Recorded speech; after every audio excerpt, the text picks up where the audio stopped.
Hi, my name is Ryan. This is not my real name, but the name I will use here for obvious reasons. I will not reveal anyone's real name, even if I know their real name or not. I am a 23-year-old guy from the UK, and I used to work on the deep web before you judge. Let me be clear, the deep web is not all bad as people think. It is not all guns, drugs, porn, not reality. It is mostly information leaks, sharing, software forums, and financial solutions. The deep web is a lot of things, but only a small part of what modern media is. Description, and with such a wide range of services, of course the deep web also has a lot of job opportunities. I worked on it for a few years until I decided to quit. If you are curious why I stopped, that's a story for another time. But for now, I will start from the most logical starting point. I was a part-time college student. In between, engineering class is boring. I worked part-time at McDonald's, everyone's favorite fast food joint. This kept my life pretty busy, but in my spare time, I'll browse the deep web. There are a few forums that I frequent, all of which revolve around world events that the mainstream media refuses to cover.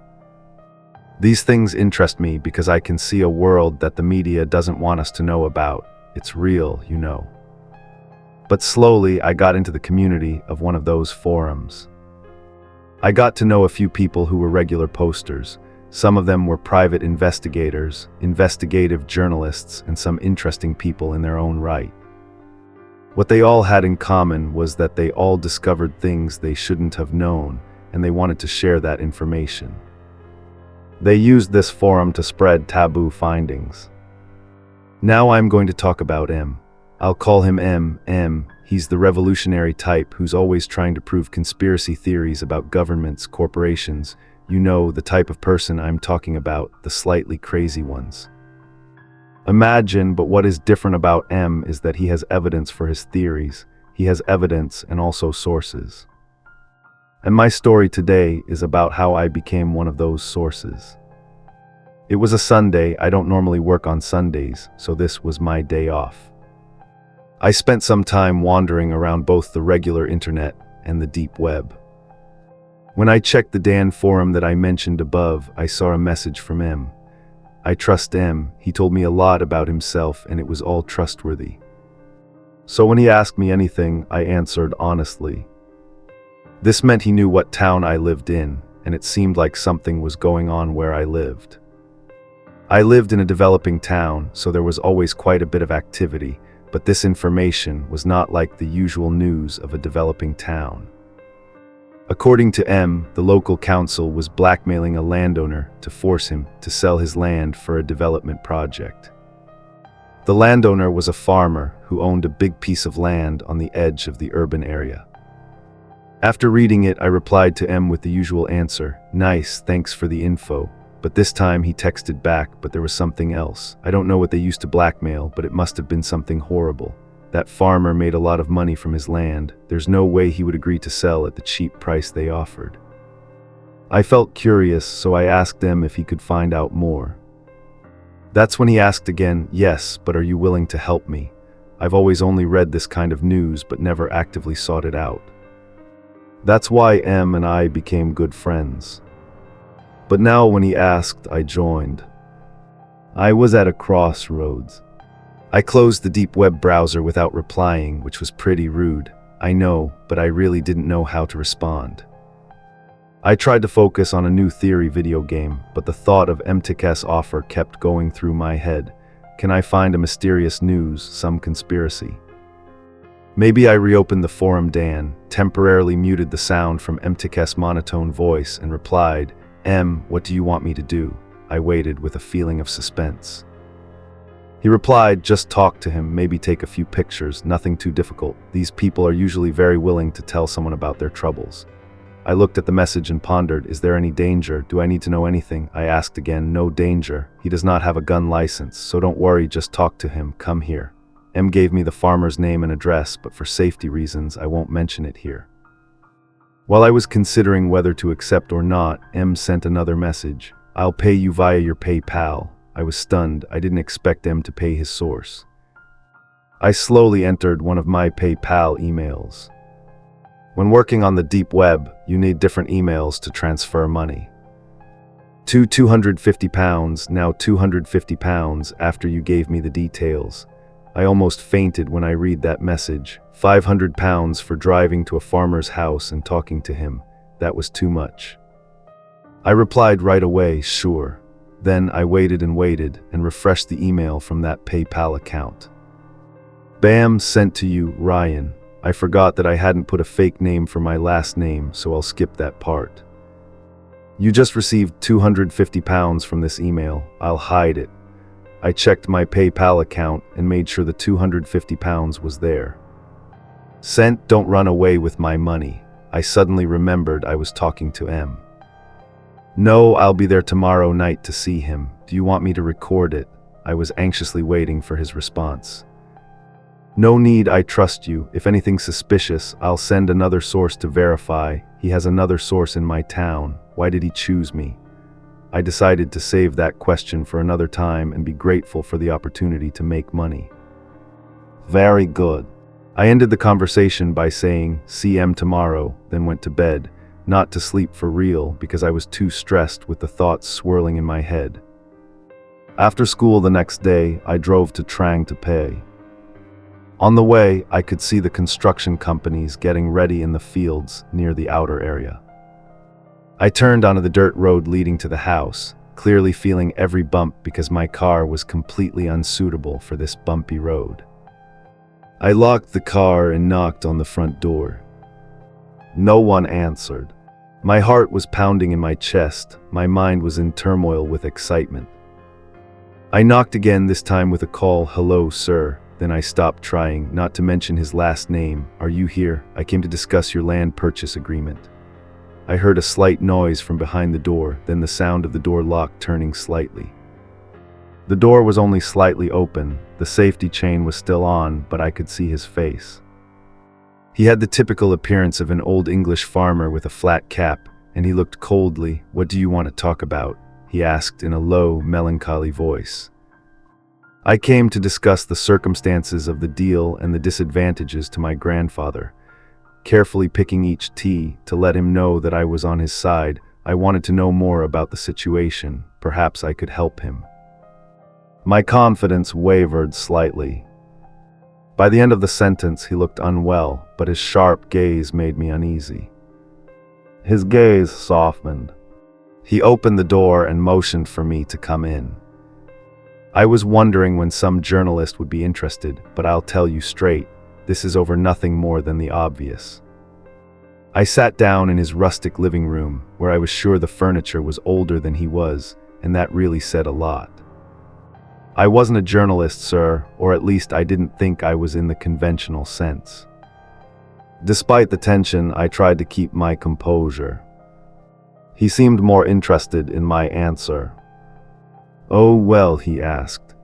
The sadness on his face seemed to fade a little. Maybe that look was for only the uninvited guests. And I have managed to gain your trust. Yes, please, have some skillful milk. I will wait until we are both comfortable, and then I will ask you while you are busy making your tea.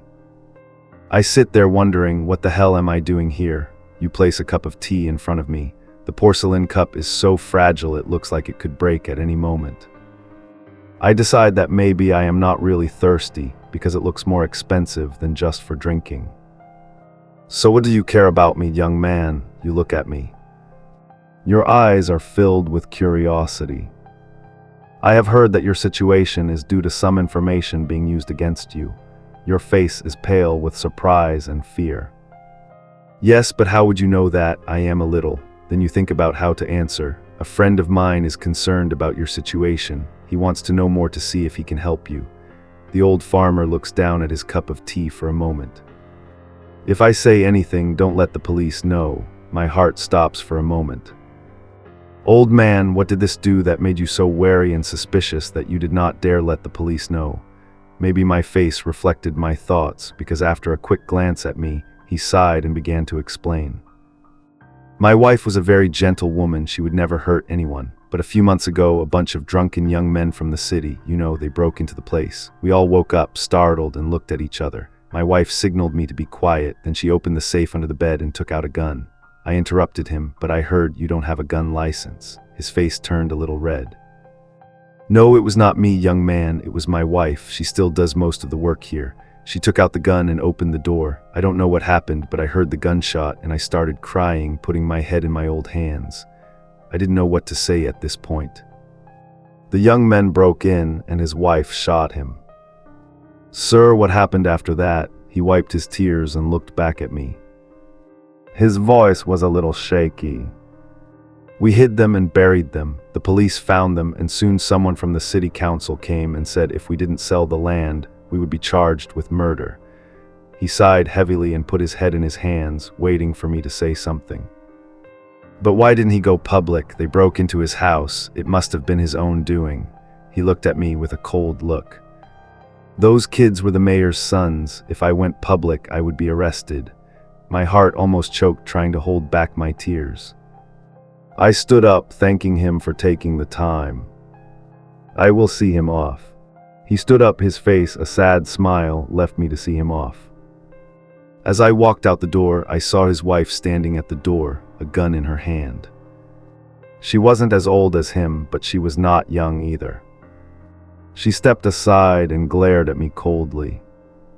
As soon as the door opened, I almost ran to the car, fumbling for the key in the lock, and drove home. I sat in front of the computer, still shaking from the last meeting, typing the news. My heart was still pounding. Thud, felt like if I said one wrong thing, I would have died in that house. M replied quickly, quite surprised at the length of the message. "Good story, Ryan. People will like it. I will see what can be done for the poor couple, and you too consider the dangers. I have sent the rest of the money, plus a little tip. Sorry, I didn't know his wife had a gun." I checked PayPal, then £600 had been transferred into my account. "Unbelievable, is this a joke? But the deal was only £250, I typed in haste. It turns out the story is more interesting than I thought. I will contact Ran. I let the conversation end there for the day. I just made £850 just talking to an old man about a murder. What's going on? Yeah, that was the first job I ever had on the deep web, and that's what started this whole mess. I would like to explain more, but it's late and I need a break. Let's just say it wasn't the last I heard from M, and definitely not the last job I've gotten on the deep web. I'm going to focus on M and his jobs first, because that's the bulk of what I have to tell, but I may later talk about some of the other jobs I've gotten from other people along the way. Now, good night. Another sleepless night. Hi everyone, Ryan here. It seems like you guys like my last post quite a lot. It got a lot of attention, which is both good and bad. A few of my old contacts on the deep web found the post and responded. I just hope I don't get pulled back into this mess, because it's hard enough to get out of it. But there's another thing. I usually call it the deep web. Like most people I talk to call it that. I know a lot of people call it the darknet or the dark web, but I still like to call it the deep web. Sorry if that offends you, it's not exactly accurate, but most people know the name. So, and yes, I live in the UK. All this is happening in the UK. People can still own guns here, it's just not common, usually used mainly by farmers. Before I continue the story, I'm not sure how M knew where I lived. He guessed, and I confirmed. I still don't know how he guessed. I wish I could ask him, but it's too late now. Back to the story. A few weeks after I started working for you, I spent that time on a shopping spree on Amazon, thanks to your generous money. This included a new laptop and a bunch of other stuff. I tried to keep this spending to myself to avoid anyone wondering, but it's hard to hide when you have a new laptop. The situation was that I was laid off mid-term. I got a week off and I got paid from work as usual. I spent hours wandering around the internet. I started a new hobby of researching the elderly couple you sent me to meet on the internet. Usually I don't find much about them, but on the deep web I found some interesting information. It turns out the old lady, I'll call her Janice, had a criminal record for assault and intentional injury. This conviction wasn't from when she was young, it was only about 12 years ago. She got a fine and community service, probably for not being able to put an old lady in a closet. I wanted to dig deeper, but then I thought, I know someone who is a professional in this field, right?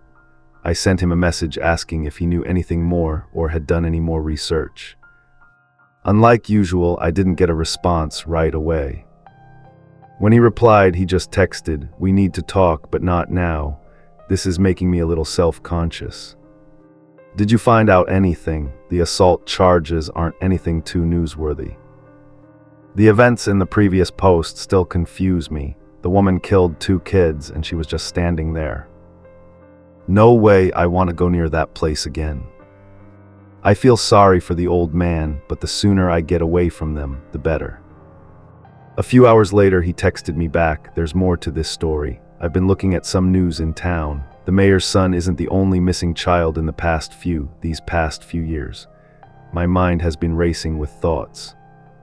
The first thought that came to my mind was that the old lady could be a serial killer or something. She seemed capable of it. All the missing people were teenagers whose parents were in positions of power in town. He sent a message with a link to a file sharing site on the internet. Usually it had pictures from police missing persons reports. Not sure how he got these documents, but right away I saw a common pattern. The mayor's son, the daughter of a local businessman, the police chief's son, they all had a clear connection. So what does this mean? Because there's no way I'm going back to that damn house, especially now that I know this. I typed a reply, a feeling of dread and anxiety growing inside me. I still couldn't help but feel excited about this discovery. Was I really thinking about getting another job from my mom? "I'll let my other source meet you. Pick the place and time. I know you have the week off." Before you think, he didn't take down my computer to find out. I told him myself, but like I said, we're best friends. I met your other source, Jacob, at a coffee shop in town. I brought a friend along just to be safe. Jacob is a professional photographer who works full-time for you. I don't know what that is specifically, but it's probably better not to ask. When I confirmed he was real, I told my friend he could go, and my friend was clearly relieved. Jacob was a scruffy man in his 30s. The easiest way to describe him is if you saw him, you'd think he'd just walked in off the street. He even smelled like it. Now we worked together. He spoke with an Eastern accent. I'm not into accents, so I can't say where it came from, but contrary to what you might think, his English was pretty good. "Do you have a car?" he asked. His eyes didn't change. "Yes, it was parked right in front of your old car. I actually parked right outside the coffee shop, but I don't understand why he'd care. Let's take that car to the farm to watch Mrs. C. Understand?" I nodded slowly, not sure if I had the right to say no. "Good, let's go. Now I hate coffee. It gives me a stomach ache." I nodded, unable to protest. The drive out of town was making me pretty shaky. I was heading back there and not even sure how much I'm getting paid for this. In my haste, I forgot to ask him about the construction work on the edge of the couple's farm, which had expanded a bit. I could see the foundation being laid by a group of workers in reflective vests. As I passed the chaotic part of the growing town, I slowed down. I drove past the road that led to the main house, instead taking another road that was a little further away, even more desolate and neglected, that led to an abandoned barn on the couple's land. I parked outside of the barn, and Jacob started getting busy with the first bag he had brought along. He took out a couple of very expensive-looking cameras, Tyne, and started setting them up in the left rear window of the car, aimed at the barn and the wing behind the bushes that surrounded the field. The barn gave off a claustrophobic and menacing feeling. Jacob didn't seem to sense this, but he was an expert after all. I don't know what kind of equipment he had in there, but when he finished, the setup looked pretty impressive. We put sensors in the wing so we would know when the old lady comes around. "You lock the car. If my camera gets stolen, I'll kill you," he He looked at me with a half-serious look on his face. I smiled back. We walked around the farm, carrying small GoPro-like cameras with antennas attached. Every now and then we stopped and set up a camera somewhere, usually pointed at the barns or sheds. After about an hour of work, the sky was dark. When we arrived, it was almost dark, and darkness was quickly falling. I could see the lights from the main house in the distance. We need to put the sensors there. You're younger than you look. Go put it, Jacob said. I looked at him with a look of horror on my face, but his expression made it clear it wasn't an offer. I took one of the sensors from Jacob and crawled towards the bushes that surrounded the house. My heart was pounding in my chest as I crouched down in the mud, staring intently at the main house. I placed one of the sensors in a bush, pointing towards the front door. The house wasn't very big, so I skipped behind it pretty quickly. I saw a figure appear in the ground floor window and stopped. Damn, I almost peed my pants right then. No need for coffee, like Jacob. I just needed a crazy old lady with a gun. The back door of the house had a bamboo roof. The sensor could pick up movement from the bushes, but there was no guarantee. I had to get closer. I slowly and painfully dragged myself through the bushes that surrounded the house, breaking the neck of my new jeans in the process. I sneaked around the back of the house, finding a small garage with a half-open roll-up door. I got closer with the caution of a soldier in enemy territory. That comparison was not too far from reality. The garage was filled with years of clutter. I set the sensor inside, facing the back door of the main house. I was about to head back when I heard the back door open. My heart dropped out of my chest in panic. I climbed onto a fallen dresser and hid behind it, hoping not to be seen. The garage smelled of trash, but that was no longer my concern. The old lady walked out into the backyard carrying a bag of trash.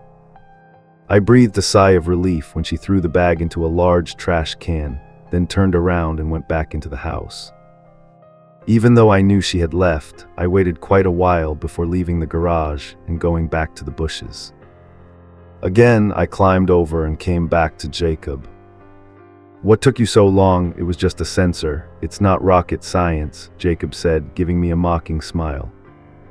I was sure he was joking, but my nerves weren't calm enough to joke around. We walked back to the car in silence. When we got there, Jacob got a laptop out and started working on it. Every now and then I heard a beep from the computer speakers, startling me out of my sleep. All the sensors are working fine now. Let's go. You go to sleep first. I'll wake you up if need be, Jacob said. Breaking the silence, I responded with a hum. I was half awake and didn't wait for his permission to fall back into a full sleep. I don't know how long I slept until I was woken up. Hey, old lady is moving. Get up, you idiot. His deep voice pulled me out of my sleep without any courtesy. I asked my mind, still not fully clear, as he kicked the chair from the back seat. She's coming this way. This made me much more awake. I turned to look at Jacob's laptop screen, which illuminated his face. Where was she? He closed the computer and pointed out the left window. She had just passed the trees and was heading towards the abandoned warehouse. I leaned over the chair, praying she wouldn't see the car. I wish I had bought a less flashy car, because red doesn't blend in with the bushes as well. She disappeared into the barn. Jacob looked at me. This time, he seemed just as nervous as I did. He whispered and leaned down. I went ahead, leaving the keys in the car. If she saw us running and all, I could only agree to one thing. We ran. It sounded so exciting at that moment. We both opened the car doors carefully so as not to make a sound. Jacob took the lead, sneaking around like a ninja, sticking to the shadows. It was clear this wasn't the first time he'd done this. As we got to the wall of the barn, he walked up to a low window, pointed the camera inside, then lowered it and looked at the screen. Clearly, let's go in, he whispered. His voice was barely audible in the silence of the night. I followed Jacob through an empty doorway where there had clearly been no doors for a long time. The barn was actually empty, but from a far corner there was a light shining up, seemingly from the 9 floorboards. As we got closer, I saw a trapdoor in the floor that was open, with steps leading down. Jacob motioned for me to hide behind the reset tractor nearby. Then he picked up a pebble from the floor and threw it towards the far wall, making a loud squelch. I stared into his eyes. Panic was evident on his face, but Jacob just looked at me calmly, his finger to his lips signaling silence. Immediately the lights went out and I heard the fake lady walking up the stairs.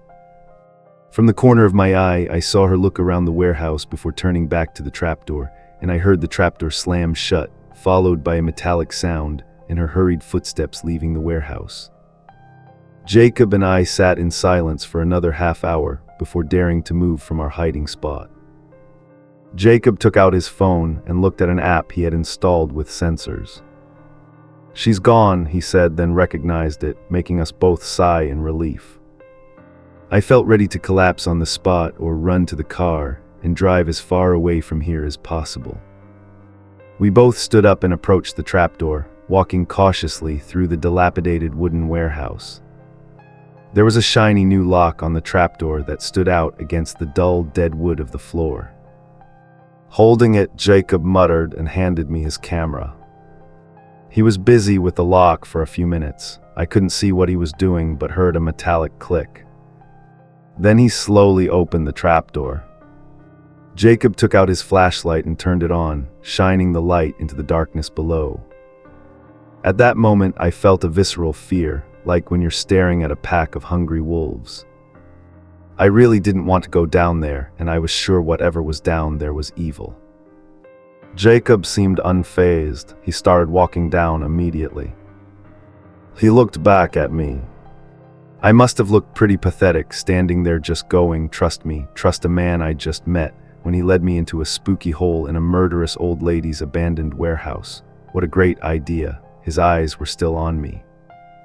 "Do you want to get paid?" he said, growling. So now Jacob is the one paying me. Okay, tell me if it's death, at least for money. I walked down the threatening darkness following Jacob. We reached the bottom of the stairs and entered a small room with a desk, a pinboard full of papers, and a door in the corner. The stench hit my nose before I could see anything clearly. The smell was like death. If death had a real smell, then it was definitely it. Jacob started taking pictures of almost everything, then handed me a flashlight and said, "Here, look at that board. See if there is anything worth taking a picture of." I went to the pinboard and started going through the pins. There were news reports about missing children, some pictures of them, and reports about the town expanding into the surrounding farmland. Among them were handwritten notes in ornate handwriting saying things like "met at X" or "lived at Y location."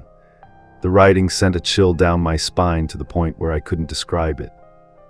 This old woman had been watching those kids, picking the right moment to strike. "Oh, Jacob," I said as he put a hand on my shoulder. I jerked back to look at him as he backed away with a smile on his face. "I was just kidding, I'm done, let's go." I wasn't going to argue with that. We got back to the car and Jacob reviewed the footage on his laptop. "What was behind that door?" I asked with a hint of nosiness. It's best if you don't know. You did well. Now, let's go. Listen, I'll come back tomorrow to get the sensors again." Another good idea. Seems like less is more in this case. I started driving back to town, passing that damn house on the way. I dropped Jacob off in some suburb and continued driving back to my apartment. I was dead tired. Before leaving, Jacob handed me a piece of paper with an email address on it saying, "You're good, text me when you need me. I'll call if I need your help." Again, I'm still not sure what I did to help, but it was obvious I did well because he also handed me a thick envelope. When I opened it, I saw all its 20-pound notes. Home, I count them 1,000 pounds. I'm starting to think this might be a not-so-bad job, no questions asked, get my work done and get paid. Jacob, it was a good idea to work for him. However, I'm still curious about what's behind that door, not that I intend to find out for myself. On the contrary, I think I've had enough of that damn farm, but I've never known where that smell is coming from. So that's it. No more stories to tell. It's taken me hours to write this, and I've been pretty busy lately, especially with my old contacts popping up asking, all sorts of things. Maybe it's not a good idea to go public with all this, at least about my work with M. Let's see if that's it. I'll write part 3, maybe not. Anyway, I'm going to be pretty busy for the next few days, so don't expect anything big. Now I'm going to go to bed and try to forget the past, although I doubt it will work. I'm about to go through another no more sleep night. Hello everyone, it's Ryan again. In my last post, I said things were getting tense, and I'm out of town right now to take care of some stuff. I've been getting a lot of threats for talking about these things, but I think I've covered my tracks well enough that I'm safe, though I can't help feeling like someone is following me. Maybe it's just paranoia, but let's get over it. I'll be fine. It's time for me to continue my story. After the second time I went back to the pay page, I decided I would never go there again, no matter how much I paid. Yes, I like the £1,000 I got. Yes, I'm curious, but I want to live, and going back there would take decades off my life.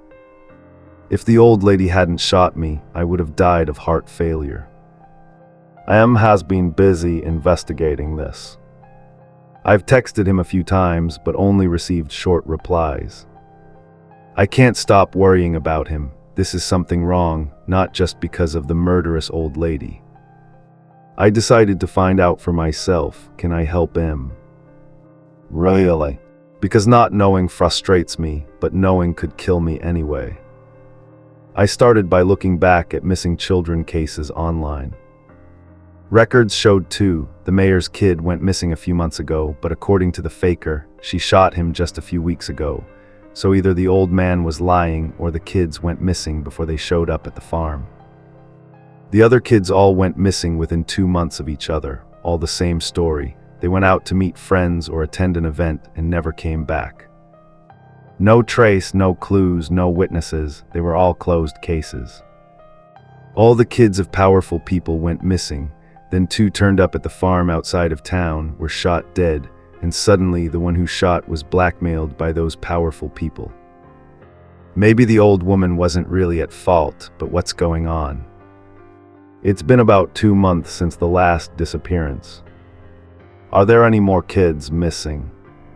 If so, who are they? Why is he so good at this?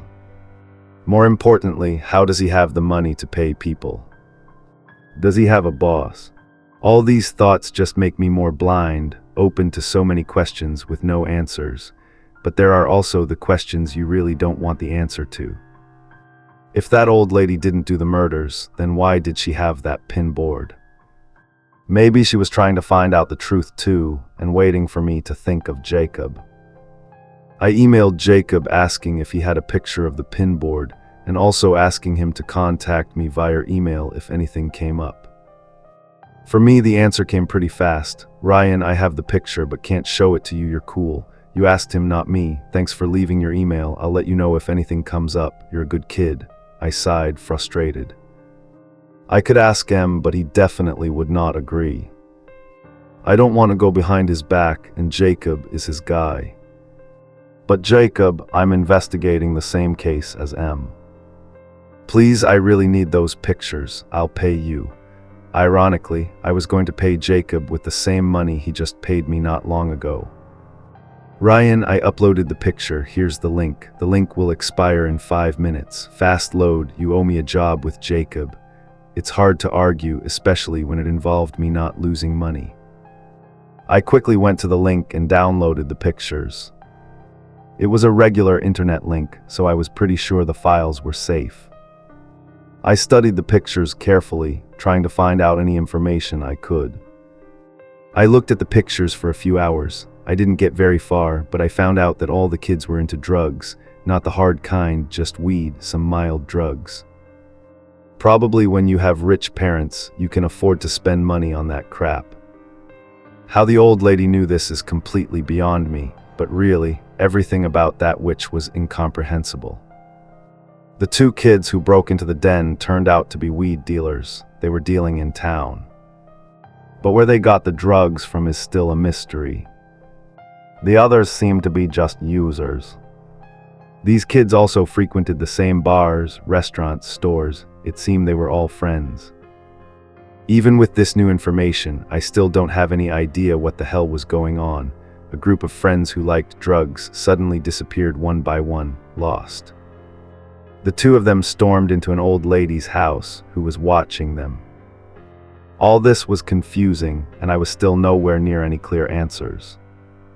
I decided to find out about the drug ring in the town in the best way I knew, deep web. I went back to my usual forum and started asking around, pretending to be a buyer. I found a local retailer and arranged to meet under the pretext of wanting to buy some weed. I had no idea what weed cost or how much to buy, so I asked for 2. Do kids still say split? After a short drive into the town center, I met the guy in a block of flats. He was waiting in the lobby. I brought 500 pounds from the 1,000 pounds Jacob paid me not to buy drugs. Button find answers, I greeted him with a handshake as agreed. I wasn't to describe him, so he was a man with hands, and that was all I managed to say. After a while, I handed him the money and told him that a drug dealer had caused trouble for a friend of mine, and I wanted to know who he was. He told me about local dealers, apparently a businessman with a missing child who siphoned business money to run a deep web drug ring in town. He didn't know much about the boss, he only knew that the deep web was his business. He also said he knew 2 dealers had recently gone missing. No one did it, he just knew they had disappeared. I thanked him and went home. Is that what your job is like? It was quite thrilling. The whole situation was still completely confusing, but actually finding out something almost made it worth it. I didn't buy weed, he actually smoked it all, and said that revealing the information was stressful. But apparently, 500 pounds can buy some useful information. So a group of drug addict friends with powerful parents who can protect them run a deep web drug ring with a market, chief of police chief, a businessman helping out, and the kids themselves. They can run a safe operation, and anyone who tries to interfere, just look at that old couple. I thought of what M could know. Maybe he could help me draft a message full of information. And the source I found took about an hour to write. He responded faster than the last time. Oh my God, Ryan, you did my job. I was trying to figure that out too, but being so far away I couldn't put the facts together quickly. I was actually going to ask you to do my job again, but now I don't need to ask you anymore. Good job, buddy. I'll get to work on finding out more in the meantime. You stay put. I did a little more digging, and to put it simply, there are some dangerous people behind this. The old account for your payment, right? I'm confused. Did I find out more than that? These people are dangerous. I know they attacked the old lady, but where does it go from here? I was lost in thought when I almost forgot that M just offered to pay. I said yes and good luck. Soon, my account had another 900 pounds in it. Oh my gosh, including expenses, it's only about 400 pounds, but still a good amount. And do I dare risk continuing the investigation? I wondered. Well, that's it. Before I write the next part, I need to make sure some people, it's okay if I mention them. Anyway, this information is quite, illegal, but I can ask their permission tomorrow because money first is smart. Also, I haven't spent all the money you paid, so there's still some left over for bribes. Almost ending in the next part, I'm sorry for making this such a long story, but there are many factors involved, and most of them I can't control. Hopefully you'll see me again until then. I'm going to bed and have another sleepless night. Hello everyone, it's me, Ryan, again. In the previous post, I said that this part would almost end the story, and it did close a lot of things, but recently something happened that really made me wonder if I would ever find out the truth. You guys seem to be concerned for my safety, and I can assure you that I am safe right now. I post these posts over public Wi-Fi outside my house with a VPN. My location is almost untraceable. I really appreciate your concern. It's nice to know someone is paying attention to me. It's time to continue the story. I'm in a bind. This situation just keeps getting to me. Despite the underlying horror, I still want to know more about the story that's slowly unfolding. I told myself to stay put. I guess that also means staying away from the deep web. I stayed off the internet for a while, trying to get back to normal. I tried to focus on my wife at school and my part-time job, as if nothing was wrong.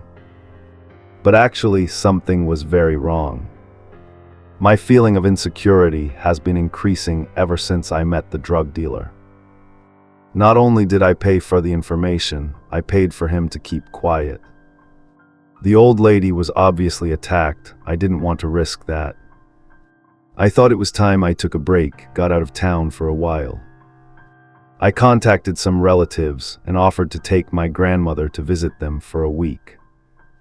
My family rarely gets together, and there aren't many opportunities for everyone to be together anymore. I drove to the nursing home on the edge of town to pick her up. Her familiar perfume still wafted. Seeing her again made me almost forget my situation. As I drove out of town, I passed the construction site. You could see the frame and roof of the future residential area, and as I drove further, I passed that damned site. Leaving town was a relief for obvious reasons. I couldn't say much about the trip. The last thing I needed was for my family to be dragged into this. My grandmother stayed with my relatives, and I started driving home at night to avoid traffic. I took days off from school and work, citing a family emergency, but as it got closer to town, I saw another kind of emergency. The road near the farm was blocked, blue lights flashing everywhere. I stopped and a policeman came. "This road is blocked. I want to go into town, turn around and take the next 2 turns," he said. I looked at him with a surprised look. "What's the matter, sir?" I asked in a confused tone. "Nothing, my son, just I used to visit the man who lived here. I don't know what happened to him." Then the policeman's expression seemed to change to sympathy. I sat in the local police station. "I'll call the policeman who was talking to me, Sergeant Church. He asked me if I knew anything about the couple." "Did you know anything about what might have happened?" The fact was they were killed. It was said to be a gas explosion, but I didn't believe it. And from the tone of his voice, Church did not believe it either. For obvious reasons, I couldn't say much. I made up a story that my grandmother knew the old man, and I visited him sometimes on her behalf. He believed it was just a nice kid visiting a couple. He was old. He started talking about the explosion, asking me if I had ever smelled anything strange in the house, if I had any suspicions about the cause. I said they were careful people, and the old man was a good repairman who could maintain most things in the house himself. Of course, that was a lie. But the real lie was that their deaths were an accident. This one as if the whole thing was completely unclear. "Thanks for your help, son. I know this must be hard for you." He wrote his phone number in a notebook, tore the paper off, and gave it to me. "If you need help or remember anything, call me." I thanked him and left. Sitting in front of my laptop, I decided to check on him. But he had contacted me before. I had almost 20 emails from him. He knew it all clearly. Jacob had been guarding the places again when it all happened. M thought they would come after me or Jacob next, but Jacob was a professional, and I was out of town. We were both relatively safe for now. But also, good news, Jacob tracked the attacker back into town with the tracker on his car. He parked at a warehouse in the industrial area of town. Sounds like a horror movie. "Ryan, I know you've taken a lot of risks on this, but I can't send Jacob all. I need only for you to go in and identify anyone there. If you can identify one of the missing children or their parents, we can bust the whole damn thing. I'm in too deep. You're going to pay me handsomely for this. Those guys are murderers," he replied. My mind was a jumble of fear and anger. £5,000 if you go in and identify yourself, take pictures with whatever you have. I sat there staring at the screen, thinking about the drive to the warehouse, full of suspense and potential danger. I hated this, hated what I had to do, and hated that something inside me was so turned on. I parked the car a few blocks from the warehouse and started walking in the shadows under the moonlight. If I got caught, I don't want to think about it. I'm standing in front of the warehouse. This is where all the information leads to. Why can't I just walk in? I walked around behind some containers lined up next to the ladder that runs along the building. I tested the ladder. The last thing I want is to make a bunch of noise with the rickety ladder. Making sure it doesn't make any noise, I start climbing. My heart is pounding in my chest, almost bursting. I reach the roof, lying face down, slowly moving towards a window. The sky, it's covered by some kind of foil. Damn it, I see the roof entrance on the opposite corner. I crawl through carefully, making sure not to make any noise. I hear footsteps and voices outside the warehouse, right below. I glance over the edge of the roof and see two guys in black talking. I'm sure one of them has a gun. This is crazy. I pull out my phone, making sure the flash is off, and take a picture in the low light, just a faint silhouette of a person. The gun looks like a shadow. Really F***K. I crouch in front of the door that will lead me into the warehouse.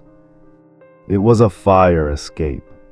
I saw the alarm mechanism installed in the corner of the door. Luckily, being an electrical engineering student, I knew how to disable it. I carefully unplugged the power and opened the door. The door opened slowly and silently. I stood at the top of the stairs. A feeling of panic began to rise. I crouched low and looked down the stairs into the warehouse. I saw bright lights and the same foil on the windows. Heaven, I followed the stairs, keeping myself pressed against the wall. I saw the biggest marijuana farm I had ever seen. Plants covered the floor of the warehouse. The light was bright and heated, even with the cold wind blowing in from the fire escape.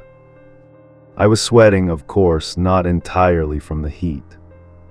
I pulled out my phone and started taking pictures of some people walking between the trees. Some of them had handguns and a few others had machetes. This was the craziest thing I had ever seen. Then I noticed some familiar faces sitting at a table on the far side of the warehouse. It was the missing children. I thought they were involved in this activity, but apparently they were not willing to join because they were blinded by the chair. A guard sat next to them. The phone camera couldn't get a clear shot from that distance.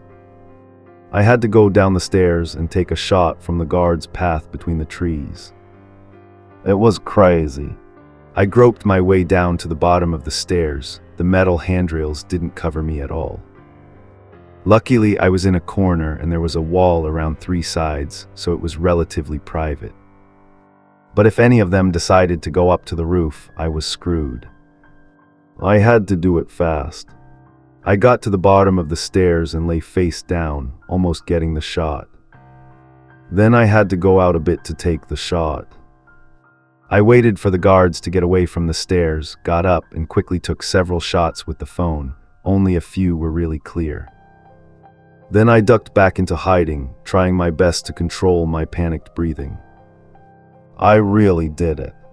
I started to hang up the stairs when I heard footsteps approaching. I quickly crawled up to the door and carefully closed it. I rounded the corner from the roof entrance, finally back into the cold wind of the night. I saw the guard step onto the roof. Clearly, the door alarm had never been properly connected. I heard the sound of a lighter and footsteps coming up the stairs, a few guards standing in front of my only exit, talking to each other. I pulled out my phone and started recording video. I couldn't see them, but what's important is what they said at this point. I can't reveal their conversation, but eventually I'll make everything public. I stood there frozen in fear. I had to leave this roof. The building was about 2 stories high, and the ground underneath was concrete, but there was an open trash can in the back. The only thing was, the back wall was right up against the warehouse wall. I was going to have to jump down, praying to God. I landed on the trash can. I put my phone in my pocket and braced myself. I jumped down. The indescribable feeling of fear and excitement that came over me as I fell was strange. All I thought was I was going to die, but the feeling of falling was almost exciting. I landed on the trash can with a slight bump. It made a noise, but it was less than a scream if I hit concrete, however. When I landed, I felt a sharp pain in my leg. Tears welled up. I bit my hand to keep from screaming in pain. I must have sprained my leg. I crawled out of the dumpster, smelling like Jacob. Maybe that smell was his job anyway. I trudged back to the car. I actually made it.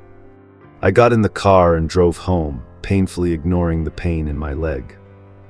I decided to shower first, went to an urgent care, not a doctor, but my leg didn't look broken, though it was pretty swollen, and I also had bruises down my right leg and arm from the fall.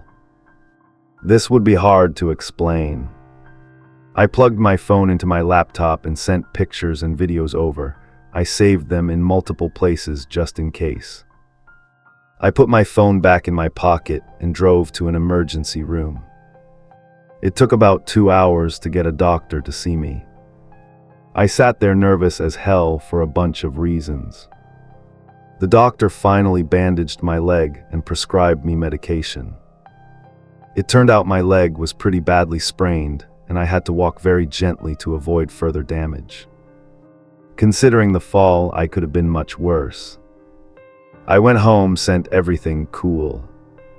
I waited for his response with bated breath. "You really did a great job. I didn't think the kids would be found, let alone a farm. Well done, Ryan. I will transfer the money to a few accounts to avoid suspicion. Message me the details when you can." And I did. Yes, the last installment was £5,000. This is crazy. If this information is worth that much, then what the hell am I getting myself into? I decided to try and get some rest. I had done my part and got paid. I had to rest my feet, and lying still was the best decision. But in my head, I kept thinking that night I had another long, sleepless night. Here is the break. As you can guess, the people I need to ask permission from are my family, although I think I can skip that part. But I need to describe everything that happened so I don't get suspected of being somewhere I wasn't actually there. I will prepare the next part carefully so I don't piss off unrelated people because of the posts. This post has attracted the attention of the authorities, believe it or not, and with the information I released today, don't be surprised if I don't post anymore. As you guys said, I'm either crazy or extremely brave, and courage is not my strong point. If there is a next time, tonight could be my last sleepless night. Update: it's weird that when I posted this, the Reddit server went down. I was alone in my apartment for days, not going to school or work. I got caught up in finding out what was going on with that warehouse. Both Em and I investigated and found out that the warehouse was owned by a businessman whose son had also gone missing, and my was instead being held in that very warehouse. We guessed he was being held for blackmail. Em just finished his final report to post on the forum, but strangely, he insisted that the police not know and everyone had to remain anonymous, which is very rare for him. When I asked why, he just said, "Because this is not, must be a case. Normally, I worry about him. I also feel like I'm being watched constantly. I saw strangers on the street, and they quickly left when I noticed them." Em sent me the final draft of the report, still with everyone's names intact, just in case. Worst case, I'm really starting to get worried. Jacob also contacted me about an upcoming job. I'll have to answer to him, because I owe him one. What Em and I found out is that someone is blackmailing the sheriff, the mayor, and a local businessman, the people who own the warehouse where the kids are being held. The mayor's kids were killed when they broke into the old couple's house, and the couple were also killed by someone else, probably because they knew too much. The warehouse was being used as a drug farm, with drugs being sold on the deep web and shipped by deep web couriers. This is most of what we could find out based on Lara's testimony. It seems like the two kids that the old lady shot were previously running the business, but after they died, I don't know who was the ringleader. And now that the old lady was dead, I couldn't ask her what she knew, but there might be something in the basement that would help me. I really didn't want to go back to that damn farm, but my options were getting slimmer, and this seemed like the only way to find any useful information. I got in my car and drove down the familiar road to the farm. As I left the suburbs, I could see the construction encroaching on the old couple's land at a faster pace than the first few houses that seemed to be finished. The light from the windows illuminated the night sky. I felt sorry for them, even though I had thought the old lady was guilty. It turns out she was just a victim all this time. I still didn't understand her motives. I drove up to the barn and up the old dirt road. As always, I turned off the engine and walked out. Something was wrong. The barn looked like it had been broken into. The doors that were still on their hinges were wide open, and stuff was strewn everywhere. I didn't like this at all. I moved on cautiously, entered looking through an open door on the side of the warehouse towards the cellar in the corner of the warehouse. I heard voices in the distance. I slowly went in, hiding behind a tractor. Whatever lightning seemed to have been turned upside down. Looking for something, the light was coming from the cellar. The voices got louder as I got closer. I crawled close to the ground, inching towards the top of the cellar, trying not to make any noise. Looking down the stairs, I saw shadows moving. I had to find a way to get them out. There was probably some kind of circuit breaker in the house I could turn off the power with. Reluctantly, I slowly left my position and began the weary journey to the house. Trang returned, following the path Jacob and I had taken when we set up those cameras. A shiver ran down my spine as I realized the old lady was dead, so was her husband. What a shame, he seemed like a pretty decent guy. Only a real gentleman would bring his best tea, set out to visit. I went to the bushes and jumped over it. The farm was in bad shape. The fire was believed to have been caused by a gas explosion. The station had destroyed half the second floor and left black burn marks everywhere. I approached the back door. It was blown off by the police who were crouching underneath it. I walked into the kitchen. I was standing at the scene of the crime and also the place I was most terrified of. It was creepy. The ceiling in the living room on the other side had collapsed. There was no way I was getting in there. The gun safe was in the living room, halfway down to the floor. It was also taped over. It looked like the police had tried to open it but couldn't. It was really creepy. I saw a door in the kitchen that didn't seem to be affected by the fire and opened it. Inside was a staircase leading down to another basement. Do these people seem to like to keep everything underground, including the bodies of their intruders? I slowly walked down, turned on the switch to light up the dim room below. On the shelves were dry foods, laundry detergent, cleaning supplies, even a wine rack. M said it best when he said this couple made a lot of money from their land.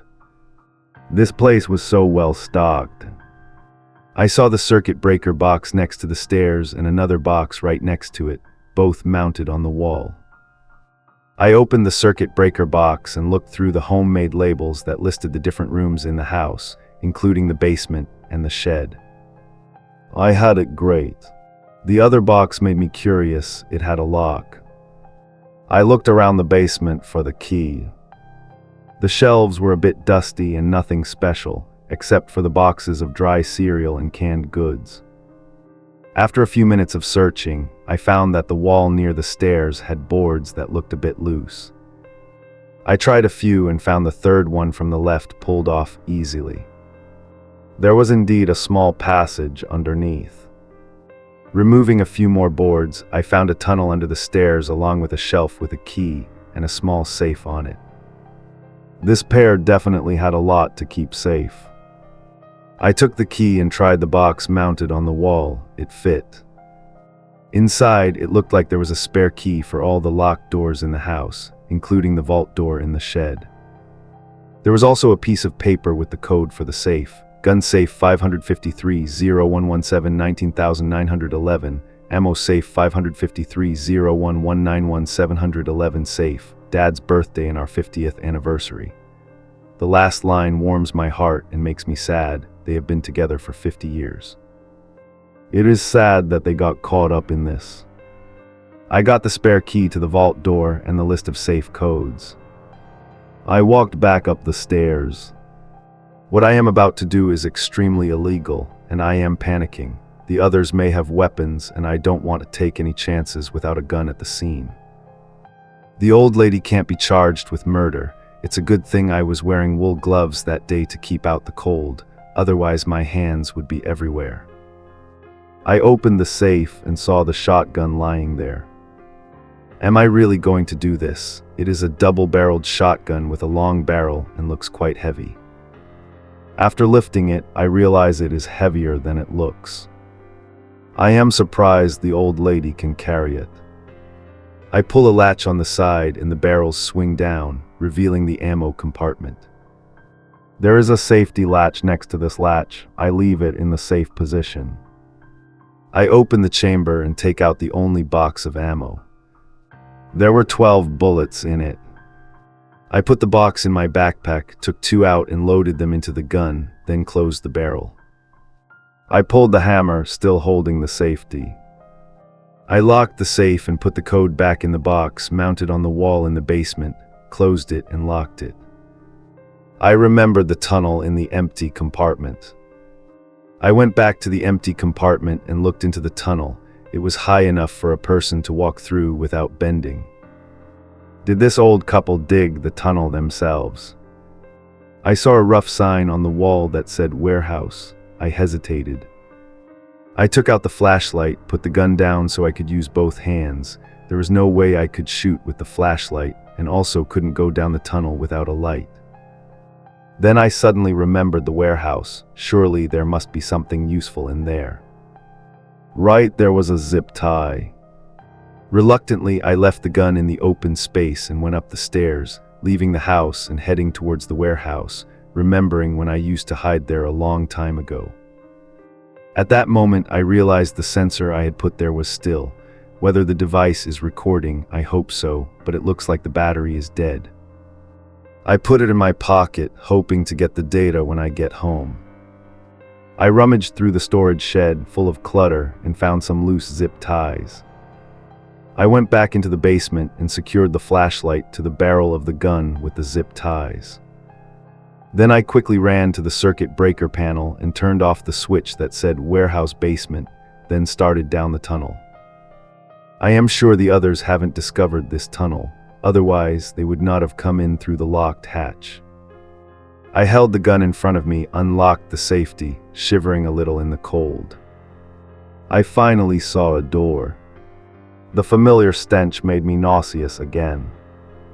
I opened the door and saw, oh God, just remembering it makes me want to throw up, the 2 decomposing corpses of the attackers lying in a bathtub in the room. This is the most horrible thing I have ever seen in my life. I fought back the nausea as I unlocked the other door in the small room. I opened the door and saw the room that Jacob and I were in last time. I raised the gun back. The desk felt uncomfortable as the flashlight shone awkwardly due to the gun barrel. I pulled out the drawer and found it full of files, each with a name on it. There was a file for each influential person and their children. I gathered them all up and put them in my pocket. I had a picture of the note at home. At that moment, the lights suddenly turned on. The guys had found the circuit breaker panel and turned the power back on. I looked around and saw several cans of gasoline in some corners of the room. The smell of the dead corpses was completely overwhelming, the smell of gasoline at that moment. I heard screaming from the tunnel. I couldn't let them get this information. I climbed the stairs and aimed the gun towards the stairs. I pulled the trigger, there was a loud bang. The shotgun shells hit the basement and ignited the gasoline. The jolt knocked me to the ground, painfully and confused. I scrambled to my feet and ran to the car, throwing the gun into the footwell of the back seat. I started the car and drove straight out of there. As I left, I could see the flames spreading to the rest of the warehouse, almost as if by accident. Finishing, I saw the place sinking in force. I got home, started checking the sensor.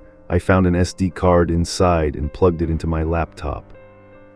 Inside, it was full of video files, time-stamped. I searched for the most recent ones, hoping to find who killed the old couple, and sure enough, there was a video of a hooded guy pulling a coil out of the back door of the house. He was in the frame, pressing a button on the coil, and the second floor exploded. Then he pressed another button. The coil automatically retracted before he ran out of the camera's view, leaving the scene.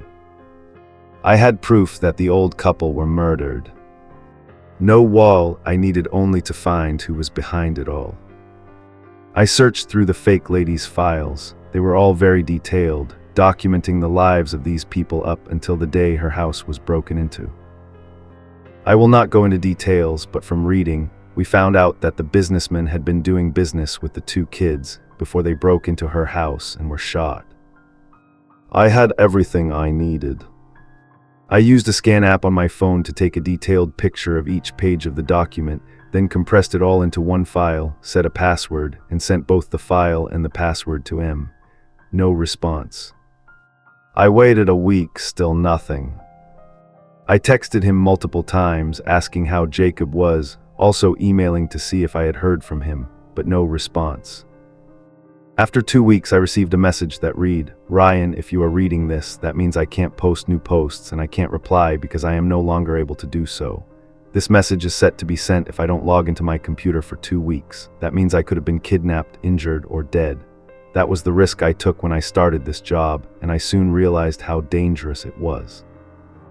I believe you understand that.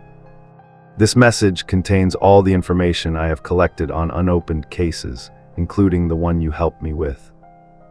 Also, the email and password to a PayPal account with a decent amount of money. Big, consider it a payment or severance pay. I also attached a post that I want you to make public to announce my disappearance. It's part of my work history that I was going to post when I retired, but it looks like I'm going to have to retire early, then make this case public as well as any others that I haven't made public. Send copies of these cases to the proper authorities. You're a good guy. If you're smart, you'll never work on this dark web again. This place is cursed. Good luck, M." I sat there in shock. I really didn't know what to do next. I texted Jacob, he got a similar message, but M asked him to destroy all traces of their work. Am I in danger too? I remember feeling like someone was following me. Everything was a mess. I gathered all the evidence from both of us, zipped them into a single file, then printed them out and put them in a huge stack of documents, naming it The Farm. I was in tears when I thought about him. He is not only my colleague, but also my friend. I posted everything as he asked, with the password so everyone can see the evidence. Then I wondered how to notify the authorities. I remembered Sergeant Church, who also felt something was wrong about the death of the old couple. Early in the morning, I drove to the police station. I carefully left the gun at home. I brought a USB with all the evidence, except that I stole the gun instead. It just said that I found the safe already open. When I arrived, I asked to see Church and waited for a while. He finally came out to greet me. We shook hands, then I followed him into the office. I gave him the USB. "What is this?" he asked with a slightly worried voice. It is all I have about the old couple from the house that burned. There is more behind their death. Please read it carefully and you will understand. You must understand that what I am handing over to you will expose many crimes. You will most likely be honored for this information, but I only hand it over on the condition that you are protected as a witness. You almost died many times to get these things to me, he said, staring at me with confusion and fear. He plugged the USB into the computer and started going through the files. Oh my God, we need to ask a few more questions. We will use your statement, but will never give you up as a witness, understand? I nodded. He pressed the record button and started asking a few more details as he went through the documents. The meeting ended with a short interview. He said he would send an officer to escort me home if I felt unsafe. I said I would be fine and asked more about the next steps. He said an investigation team would have to verify everything and make it clear that I was not involved in the case as an accomplice. I nodded and left after a final handshake. I drove home, hid the gun and the cartridges in a trash bag, brought it up to the roof, and hid it in a broken air conditioning unit that was as old as the house that burned down. For the next year, the police contacted me to strengthen the case. They had raided the drug farm and rescued the kids who were held captive. Their parents all admitted to blackmailing the businessman behind it all. He was arrested for so many crimes that I need a new post to list them all, and now his case is being reviewed and some evidence mysteriously disappeared. This guy might be set free, and that's why I'm posting it all on Reddit. People need to know the truth about what happened. I'm putting it all out there so that my death won't be in vain, even if it puts me in danger. I don't mind, this needs to be exposed. By the way, I was in the witness protection program and had to escape from there to be able to post these last few posts. That's why I said I was out with some friends, even though my life was in danger. I hope that going public will stop the people who are chasing me. Because killing me now has no meaning if I don't post anything else. Rest assured, I did what I had to do. Love. Now that everything is done, and with that last bit of peace, I'll probably get some sleep. Hey guys, I think I need to explain a little. I escaped from witness protection a week ago, so I could continue posting to bring the truth to light. The truth was revealed in my last post. Over the years, I've been preparing everything to get out of this situation. This means both the police and the people who are angry because I posted everything are looking for me. Luckily, I know what I'm doing. After finishing my job with M, I've done some other things on the deep web. Some of them are pretty nasty, and through that, I've built up a special skill set combined with the money I make. I'll be fine, trust me, I know. Last time I said that was the end, but there's still more I need to tell. However, before I can say more, I want to share with you all my last will. Dear anyone who is interested, you can find me under many different names. I am an investigative journalist working for an organization on the deep web. My job is to find news that the mainstream media will never report and to conduct investigations that the government and authorities cannot or do not want to do. This job is inherently dangerous, so my death is not unexpected. I came to this job after graduating with a degree in international. That's it, everyone. I am now a fugitive and M is gone, but this is not the end. I will continue his legacy as promised. Hopefully, going public will put the people behind the drug dealing and murders in my town in jail. But that was just one case. I promise to post all of the unfinished cases of M, and I will do so. I will also try to find the person who killed M. I will take everyone along on this journey, and for those wondering, my work on the deep web did not stop after M passed away. I owed Jacob a job, and then I worked for many others over the next few years, completing countless missions. If you guys want to hear about a specific job, ask in the comments. I have done almost everything except the really extreme. I am not a murderer.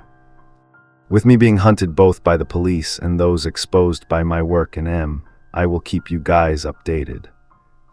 I plan on flying overseas to escape the pursuits. Until this is posted, I have arrived. I have safe houses in my destination, and there is a lot of work to be done there. I thought I could leave the deep web forever, but it turns out I can't. I know I got a final payment from M, but I can't share the details because the amount is easily traceable, since it is 6 figures in British pounds. Just hope I don't suffer the same fate as M, but I have made enemies with many people on the deep web, and even more by posting my work publicly. It is risky, and I hope you understand that. In the next few days, I will start posting case files and investigation notes publicly. I will see you guys later. Last time I said I could finally take a break, but I am dipping my toes into the deep web again, and I might get dragged deeper. See you guys soon. I have to repost because the previous post was deleted by Suit, so sorry if you clicked on the deleted version. Until I post next time, it will be long nights without sleep.